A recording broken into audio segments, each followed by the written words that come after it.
नमस्कार, welcome to गैनिफिकेशन। स्वतंत्रता दिन की आप सभी को हार्दिक शुभकामनाएं। आज की वीडियो में जानेंगे भारत की आजादी से जुड़े हुए कुछ रोचक जानकारियां। बने रहिएगा आखिर तक। आखिर में आपके लिए कुछ इंटरेस्टिंग फैक्ट्स भी हैं।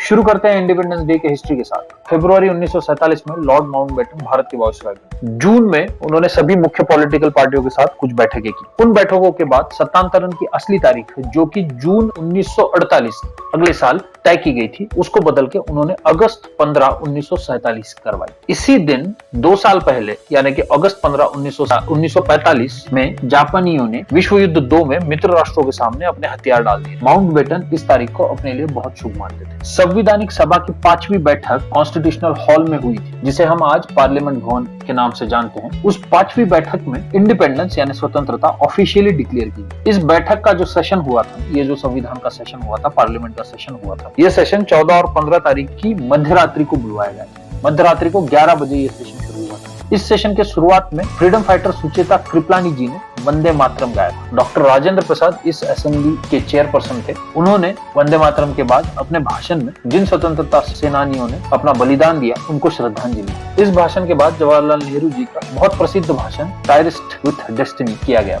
उसके बाद उन्होंने इंडिया के फ्रीडम रिजोल्यूशन असेंबली के सामने रखा। उसमें भारत की प्राचीन भूमि को दुनिया में अपना सही स्थान दिलवाने और विश्व शांति और मानवता के कल्याण के लिए अथक काम करने की प्रतिज्ञा ली। इसके बाद फ्रीडम मोशन यानी कि स्वतंत्रता प्रस्ताव को असेंबली द्वारा स्वीकृत करने के लिए पटल पे रख दिया गया। डॉक्टर प्रसाद ने यह प्रपोज किया कि वायसराय को सूचित किया जाए कि कॉन्स्टिट्यूशनल असेंबली यानी कि संविधान सभा ने भारत के कारोबार की दौर अपने हाथों में ली है और उन्हें अब लेफ्टिनेंट जनरल के पद पे नियुक्त किया जाता है। उसके बाद हंसा मेहता जी ने भारत का जो झंडा है वो संविधान सभा के सामने सभी महिलाओं की तरफ से पटल पे रखा, जिस झंडे को डॉक्टर राजेंद्र प्रसाद ने स्वीकृति दी। अंत में सुचेता कृपलानी जी ने सारे जहां से अच्छा और जनगण मन का गान किया और सदन सुबह तक के लिए स्थगित किया गया। अगली सुबह 8 बजे गवर्नर जनरल, प्रधानमंत्री और बाकी मंत्रियों का शपथ समारोह। शपथ ग्रहण और गवर्नर जनरल के भाषण के बाद 31 तोपों की सलामी के साथ तिरंगा लहराया गया। पहली बार सार्वजनिक तौर पे फ्लैग होइस्टिंग का कार्यक्रम दिल्ली के प्रिंसेस पार्क में हुआ। इस कार्यक्रम में 30,000 लोगों के आने की संभावना माउंटबेटन के ऑफिसर ने उनको दी थी। वास्तविकता में इस कार्यक्रम में लगभग 5 लाख लोग शामिल हुए, जिनमें छोटे बच्चों को लेकर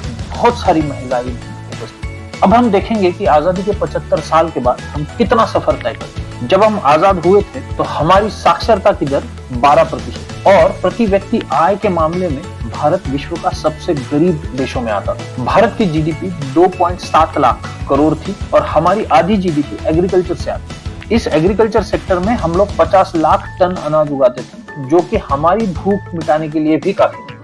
आज 75 साल बाद हमारी शिक्षा की दर 12% यानी 12% से उठकर आखिरी गिनती के अनुसार लगभग 75% होगी। हमारी जीडीपी आज दुनिया के 6 टॉप जीडीपी में गिनी जाती है। हमको भूख मिटाने के लिए अनाज का इंपोर्ट करना पड़ता था और आज हमारा प्यारा भारत 300 मिलियन टन से ज्यादा खेती उत्पादनों के साथ बाकी अन्य उत्पादों में भी दुनिया में अग्रणी है। इसके अलावा बहुत सारे क्षेत्र जैसे आईटी, फार्मास्यूटिकल, ऑटोमोबाइल, इन सब क्षेत्रों में भारत ने बड़ी तेजी के साथ प्रगति की है। अभी भी बहुत फासला तय करना बाकी है। हम सबको सकारात्मक होकर इस मंजिल में आगे बढ़ना है और हमारे प्यारे भारत को उस विश्व का सबसे प्यारा देश, सबसे अग्रणी देश बनाना है। आखिरी में आपके लिए कुछ इंटरेस्टिंग फैक्ट्स। जब सार्वजनिक तौर पे प्रिंसेस पार्क में पहली बार फ्लैग होइस्टिंग हुआ, जिसमें मैंने बताया कि 5 लाख लोग सम्मिलित हुए थे, जब वो फ्लैग होइस्ट किया गया, जब तिरंगा लहराया गया, उसके तुरंत बाद बारिश हुई और आसमान में एक इंद्रधनुष देखा गया, जिसे उस वक्त आसमानी झंडा कह के बड़ा ही शुभ माना गया।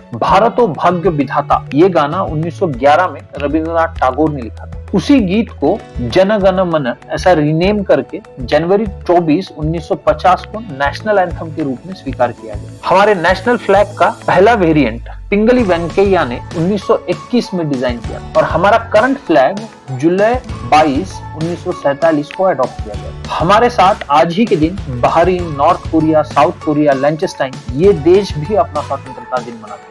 हमारा झंडा कर्नाटक खादी ग्रामोद्योग संयुक्त संघ, जो कि धारवाड़ कर्नाटक में स्थित है, वही बनाता है। ये फ्लैग BIS यानी ब्यूरो ऑफ इंडियन स्टैंडर्ड के मापदंडों के अनुसार बनाया जाता है। हमारा झंडा handspun and hand woven cotton khadi wefting से ही बनाया जाता है। तो ये थे कुछ इंटरेस्टिंग फैक्ट्स भारत की आजादी से जुड़े हुए। अंत में अगर आपको ये कंटेंट पसंद आ रहा है तो प्लीज लाइक कीजिएगा, शेयर कीजिएगा, सब्सक्राइब कीजिएगा और कमेंट में हमें बताइए आप कौन से प्रकार की वीडियो देखना चाहो। तो आज के लिए इतना ही। Take care of yourself and see you in the next video.